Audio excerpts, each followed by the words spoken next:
Most people picture intelligence as something loud. The kid who finishes the test first. The person in the meeting who always has a sharp answer ready. Confidence that fills a room. But honestly, that's not what it looks like most of the time. Real intelligence, the quiet kind, shows up in weird little moments. The way someone hangs back and watches before they speak. The way a conversation from Tuesday is still running in your head on Thursday. The way you'll second guess a decision you already made, not because you're anxious, but because something about it doesn't sit right yet. And here's the part that gets me. The people who do this stuff almost never think of themselves as smart. If anything, they assume the opposite. So if that sounds familiar, if you've written yourself off while your brain quietly does all this work in the background, it might be worth paying attention to what's actually going on. Because intelligence doesn't always look like confidence. Sometimes it looks like this. 1. You question your own thinking, even after you've already decided. You make a call, and then your brain goes right back in. Did I read that right? Was there another way to look at it? What did I miss? Most people call this overthinking. And yeah, sometimes it is. But a lot of the time,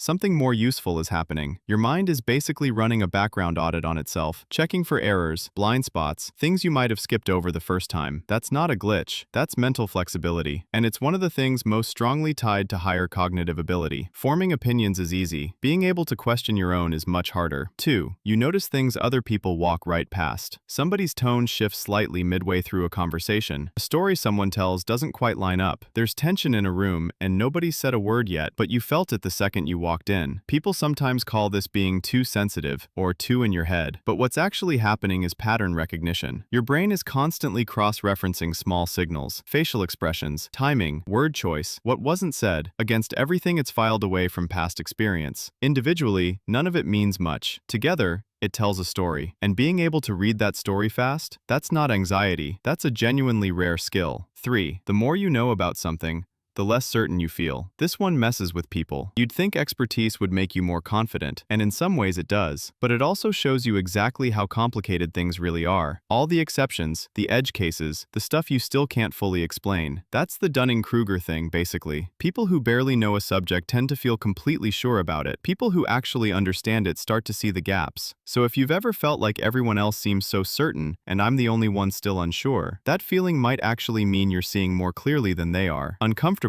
but true. 4. You replay conversations, like, a lot. Something was said, maybe by you, maybe by them. And now it's 11 p.m. and you're still turning it over. What did they mean by that? Was there something underneath it? Did I say the wrong thing? Easy to write this off as social anxiety, and sometimes it overlaps. But often it's just a mind that doesn't let information pass through without examining it first. You're not doing it to torture yourself, usually. You're doing it because your brain is trying to map something. Motivations, emotional undercurrents, what the interaction actually meant beneath the surface. That kind of processing takes real mental energy. Most people don't bother. 5. You actually like being alone with your thoughts. Not because you hate people, just because your head is already full of things to think about. Ideas branch off into other ideas. One question opens up 3 more. You can spend a surprisingly long time going deep on something completely random, a concept, a memory, a hypothetical scenario, and not feel bored at all. From the outside, this can look like withdrawal, but inside, it's anything but quiet. Solitude isn't emptiness for you. It's just space for everything that's already running to actually go somewhere. 6. You shift how you communicate depending on who you're with. Different group, different version of you. Different humor, different vocabulary, different how much you share. Some people would call this fake. I'd call it fast. Because what you're actually doing is reading a room, picking up on the emotional tone, the expectations, the unspoken dynamics, usually within the first few seconds, and then adjusting. That's not performance, that's social intelligence, and it's genuinely hard to do. A lot of people never figure it out. 7. You change your mind. New information shows up. Someone makes a point you can't argue with. You realize the thing you believed last year doesn't quite hold up anymore, and so, slowly, maybe reluctantly, you shift. This sounds simple. It's not. Most people treat their opinions like identity. Changing your mind feels like losing. But if you can actually do it, if you treat your beliefs as working models instead of permanent facts, that's one of the rarest things a mind can do. It means you care more about being accurate than being right. So when you put all of this together, the self-questioning,